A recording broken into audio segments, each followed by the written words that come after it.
اللہ رب العالمین جل جلالہ نے قرآن پاک میں سورہ فاتحہ کی صورت میں ہمیں اپنی بارگاہ میں ہدایت کی دعا مانگنے کی تعلیم دی ہے۔ ہدایت کو پا لینا، ہدایت پر چلنا اور پوری زندگی صراط مستقیم کے مطابق گزارنا، یہ ہماری زندگی کا اصل مقصود اور مطلوب ہے۔ جس شخص نے صراط مستقیم پر چل کر اپنے رب کریم کو راضی کر لیا وہ کامیاب ہو گیا، اور جو نہ کر سکا وہ ناکام ہو گیا۔ صراط مستقیم کیا ہے، کسے کہتے ہیں، انہی آیات کے اندر اس کی تصریح موجود ہے۔ اللہ تعالیٰ کے انعام یافتہ بندوں یعنی انبیاء و صدیقین و شہداء و صالحین کے عقائد و اعمال کو اختیار کرنا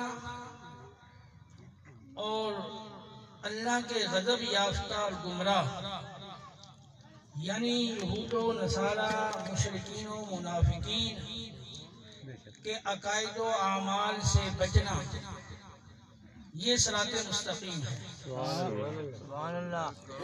اہدنا الصراط المستقیم، اے اللہ ہمیں سیدھے راستے پر چلا۔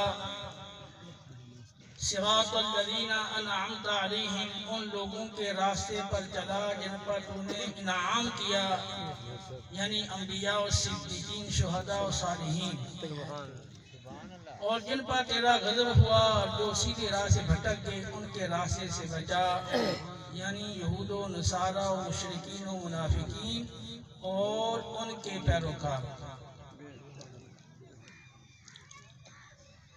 صراط مستقیم میں سب سے بڑی رکاوٹ کیا ہے؟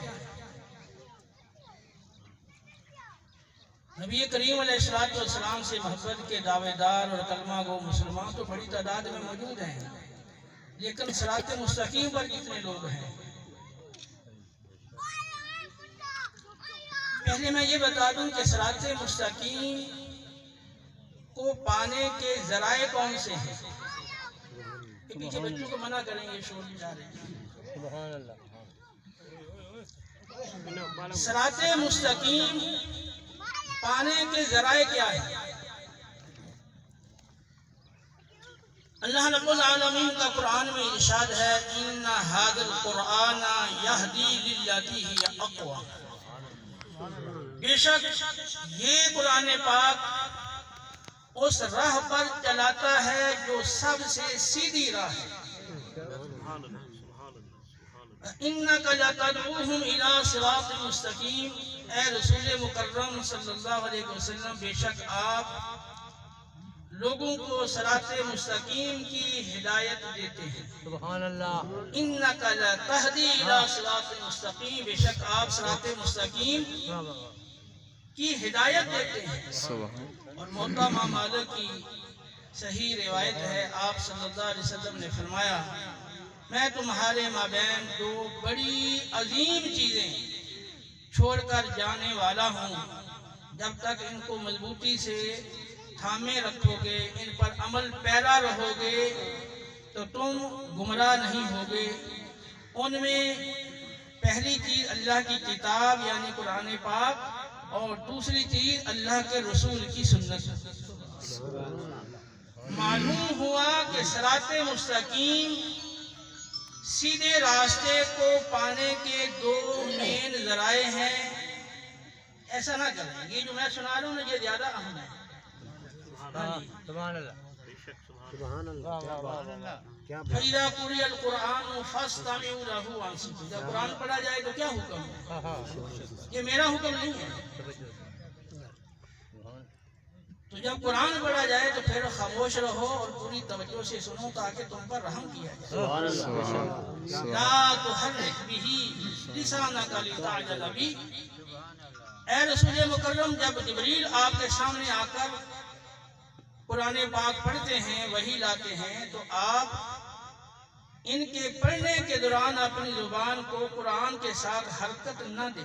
اللہ تو نبی کریم علیہ السلام کو روک دیا گیا کہ جب قرآن پڑھا جا رہا ہے تو آپ نے زبان کو حرکت نہیں دی، حکم فرمایا گیا کہ خاموش رہو، توجہ سے سنو۔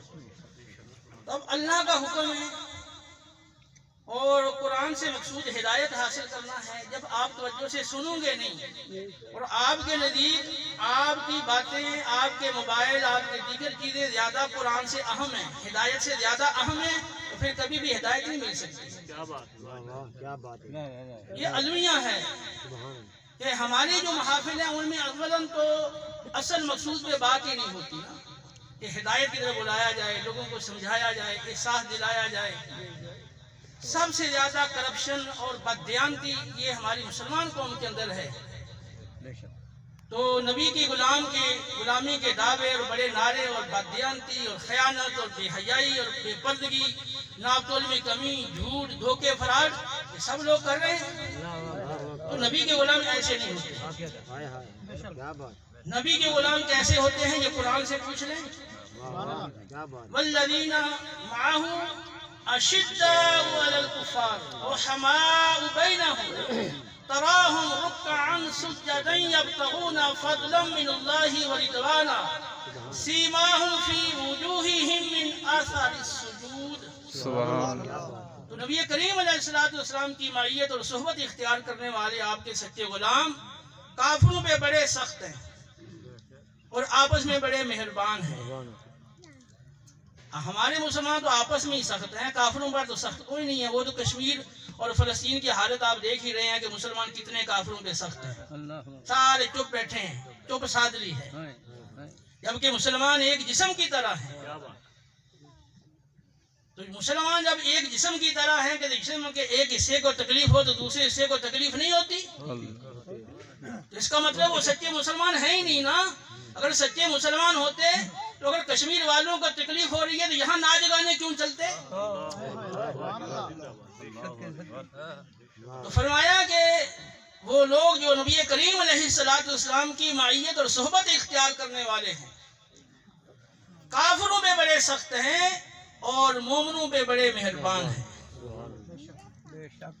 اور تم دیکھو گے اپنے رب کو راضی کرنے کی خاطر اور اپنے رب کا فضل پانے کی خاطر کبھی رکوع کر رہے ہیں، کبھی سجدہ کر رہے ہیں، اور ان کی عبادات کی نشانی اور اس کی رونق ان کے پیشانیوں میں موجود ہے۔ اور ان کی یہ وصف تورات کے اندر بھی موجود ہے اور انجیل کے اندر بھی موجود ہے اور قرآن میں بھی اس کا ذکر آپ نے سنا۔ تو ہمارے صرف دعوے ہیں، غلامی رسول میں موت قبول ہے،